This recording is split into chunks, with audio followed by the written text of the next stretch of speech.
Bonjour à tous, bienvenue dans cette nouvelle vidéo. Et veuillez m'excuser, ça faisait un petit moment que j'ai pas mis de vidéo sur ma chaîne. Je vais vous expliquer un petit peu pourquoi avant d'aborder notre sujet du jour.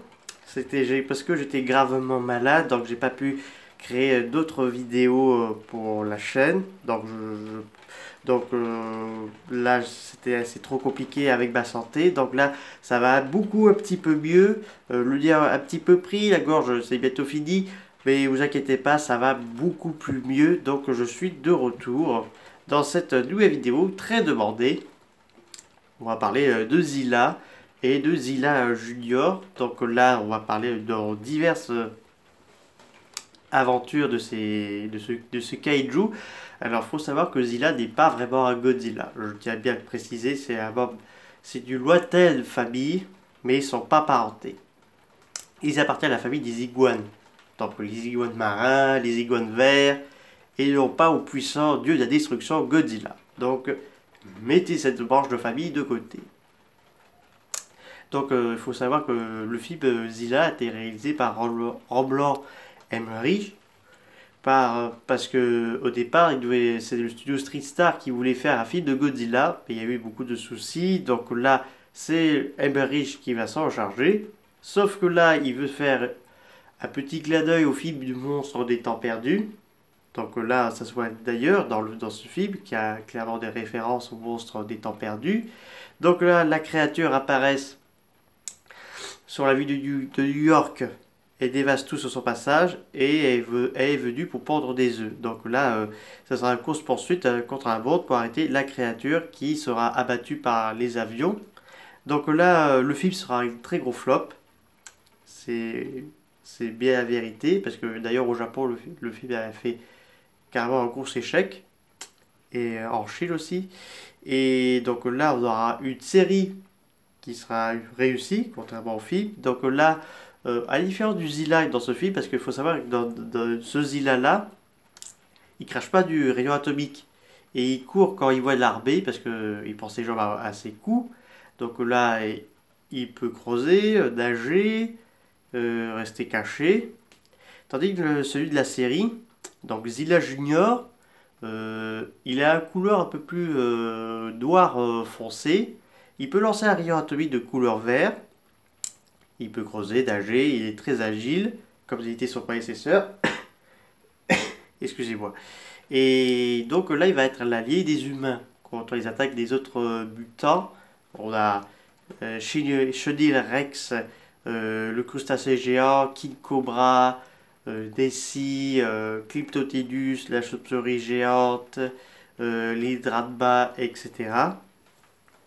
Donc là, on attend d'ailleurs cette série en DVD. Je sais qu'il y a eu la guerre des bonds de la série Zilla qui était sortie en DVD. Et là, je crois qu'il est en rupture en stock. Et donc ce kaiju va être oublié pendant un petit moment jusqu'en 2004, où il sera défoncé par Godzilla, le seul, le vrai et l'unique, par le costume de Fidagoji contre le Zilla en 3D image de synthèse. Donc là, il va se faire déglinguer et avant de disparaître pour de bon. Donc vous êtes en train de vous dire quand on va le revoir, parce que sachant que Zilla appartient à un studio Tristar. Alors je ne sais pas si ce studio existe toujours, parce que j'ai des doutes. Je pense qu'elle a fait faillite, je ne sais pas. À vous de me dire ça, parce que je ne suis jamais trop renseigné sur ce studio américain, parce que Zilla peut pas appartenir à Legendary, enfin il n'y a pas d'information là-dessus, alors qu'il pourrait être un bon kaiju de la Terre creuse dans un possible film avec Kong. Donc Kong contre Zilla, ça pourrait être intéressant. Ça sera un petit peu clin d'œil au King Kong de 2005. Et là, je sais pas pour Zilla, parce que son avenir est très peu incertain, personnellement pour moi. Parce que les fans réclament plus Godzilla, Gamera et Kong. Enfin, un petit peu Zilla, mais ils sont pas trop nombreux non plus. Parce que ce personnage a été mis de côté. Vraiment presque dans l'oubli. Parce que je sais qu'il y a beaucoup de fans qui le réclameraient le revoir. Mais le problème, c'est surtout des droits. Mais aussi, est-ce qu'il va être intéressant dans un film. En tout cas, je le verrai pas dans un film solo parce que je sais, parce qu'il y a eu déjà eu un flop. Donc je le vois pas faire un nouveau film de Zilla solo. Pourquoi pas un crossover contre Kong ou Godzilla, mais ça m'étonnerait. Donc là, il y a beaucoup de questions, très peu de réponses, parce que sachant qu'on n'a pas eu d'informations sur lui. Alors c'est sûr, il y a des fans de service qui se font sur YouTube, on met Zilla dans la franchise du Monsterverse et tout. Mais là, pour l'instant, ça n'arrivera pas, parce que là, pour l'instant, c'est un personnage oublié. À part si Tristar existe toujours et crée son propre univers de Monsterverse avec Zilla. Ça pourrait être intéressant. Parce qu'on sait on aurait dû avoir un 2 et un 3, mais c'est pas vu le jour. Donc c'est laissé tomber, ça ne verra pas.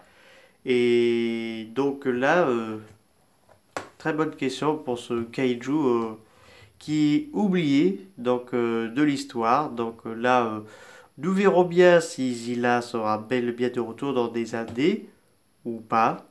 Je pense que ça va être un kaiju qui sera oublié, comme le style Le Monstre des Temps Perdus, et le même style que Gorgo.